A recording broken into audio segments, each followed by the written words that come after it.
Hi, welcome back. Okay, this video gonna piggyback on the previous video, on the previous chapter, which was about listening to your body. And right now I would like to tell you about your book of truth. And what I mean by book of truth is this part of your body that tells you what is true versus what is not true. What do you like versus what you don't like. You remember what I explained to you last time? The I feel, the thought of, and check your body sensation. So remember that, and if you still need to go back to the previous video and get guided, once again, do that because it's going to be super helpful as we are moving forward. A lot of my clients are coming to me and they are wondering why they are reacting the way they are reacting, or why they're not able to make the change or take action on what they want to change or to take action on, or why they can't make a decision. And it's often because their body's role is to keep them safe. Your reptilian brain, your most ancestral brain, is designed to make you be as safe as possible. I will take the example of, unfortunately, way too many of my clients who come to me because they are in a toxic or even sometimes abusive relationship. Nobody comes to me saying, Fab, I'm in a toxic relationship, I really love it, and I want to stay in it. Most of them say, I'm in this relationship, I know it doesn't feel right, and I don't know, number one, why I'm staying, and even number two, I'm terrified about leaving. And they wonder why, even though their logical brain tells them they will be better off outside of this relationship, they react the way they do. And often they tell me, I don't get it, because when I was younger, I would have had no problem leaving that person if I was with the same partner. So let me explain to you what's going on in your brain. You probably have all seen in the past, or most of you have seen in the past, the image of the iceberg floating on the water.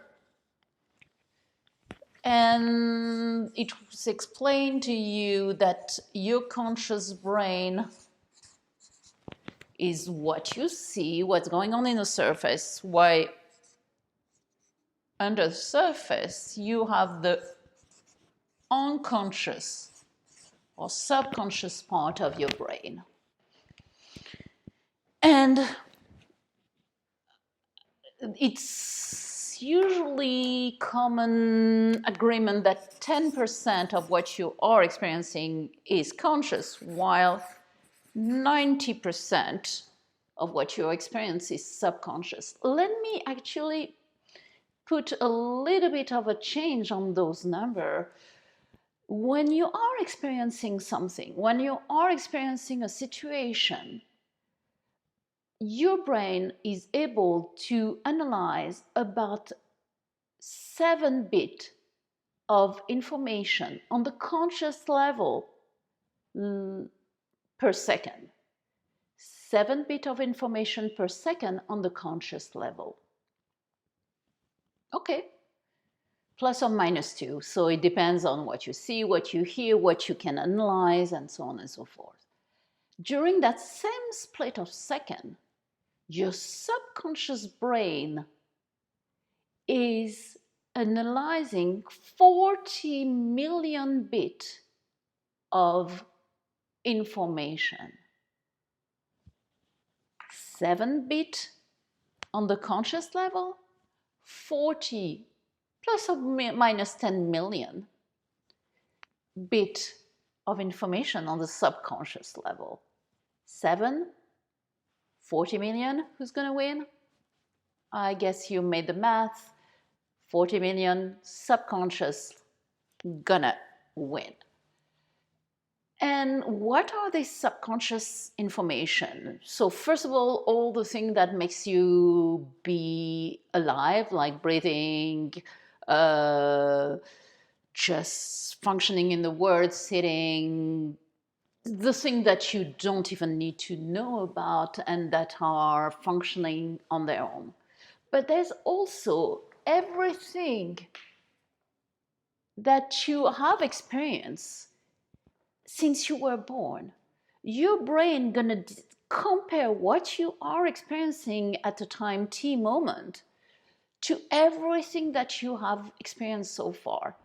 So let's say you are in a toxic relationship and you know logically that it's toxic, but at subconscious level, you heard as a kid that you're not meant to be on your own, either because women are not supposed to be on their own, or a man is only good when he has a woman by his side, whatever you heard. And that created a scar or a belief in your subconscious level.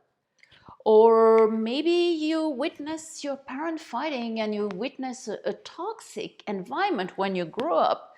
So that became kind of safe and normal to be in a toxic environment. Another scar here. Or maybe when you were a kid, somebody told you, or when you were an adult later on in your life, a partner told you you're not good enough, you're not capable, who do you think you are, all those things, and all those negative messages created a bunch of scars. See how little by little there's scar or heaviness that gets attached to your subconscious or to your unconscious brain. So when you are pretty young, your conscious brain is able to balance all those scars / heaviness on the subconscious. But over the year, those scars become confirmation of what you thought your life is supposed to look like. Let's say when you were a kid, you witnessed your parent fighting. And as a kid, we don't know what is normal or not normal. We know as normal what we grow in. So let's say in the first few years of your life, you experience a toxic environment. You're normal gonna be toxic environment. And the subconscious wants to keep you safe. If you have survived this toxic environment, which is what is happening, otherwise you will not be listening to this video. So if you have survived this toxic environment, your brain think, or your subconscious mind think, it's safe enough to be in this environment. So later on in life, when you are confronted to the same type of toxic environment, your brain doesn't feel like it's dangerous because it's used to it, it's comfortable with it, and it stays in it. While if you never were in a toxic environment, your brain will be, hey, wait a minute, this is new, this is not something that I like, let me get out of it. So there's nothing wrong with you. That's something that was familiar. And it can be linked to everything. If you witness parents being totally intermingled, codependent with each other, you may have developed the belief that a woman and a man or spouse are supposed to be all the time together.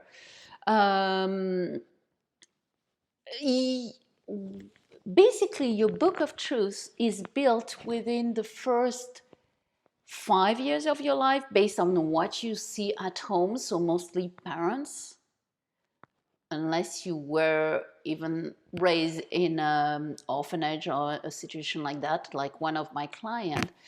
And during the year 5 to 11, it's mostly parent at home, but also peer at school. And if you were bullied or mocked, that will create a lot of those scars. I'm going to go back quickly to the example of this client who was raised in an orphanage. For her, she always had that belief that she will be rejected, she will be abandoned. So later on in life, when she starts wanting to be in a relationship, she will almost push away the person she will connect with, because her normal, a subconscious brain was telling her what is safe, what your book of truth says is that you're supposed to be abandoned. That is not logical, that is not what she wanted, but that was her scar. And the reason I draw it like that is to explain to you that over the years, those scars are weighting heavier and heavier on your subconscious. That's why a lot of my clients are not coming to me when they are 20 or 25, but they are coming more middle-aged people, because at that moment their conscious cannot push them to get over it, cannot their logical brain is not enough to counterbalance all those subconscious scars. So as we continue, our job will be about recognizing what are those scars about, when they were put in place, when did your book of truth start lying to you, and I will teach you on how to let go of those so they don't drag you down anymore. And by letting go of this subconscious brain dragging you down, you will be able to use your logical brain to make the decision that you want to make and not go into this panic mode. Make sense? Don't hesitate. If you have questions, please, please, please go to the Facebook group or contact me at any time in this program. Don't forget, you can reach out to me, schedule a 30-minute conversation, and I will give you more insight about whatever you're going through. And if needed, we can schedule some one-on-one to go further in the journey together. I hope that was amazing. I hope that was helpful. I know it's heavy stuff. I know it's really rich stuff. So good work, and talk to you soon. Bye.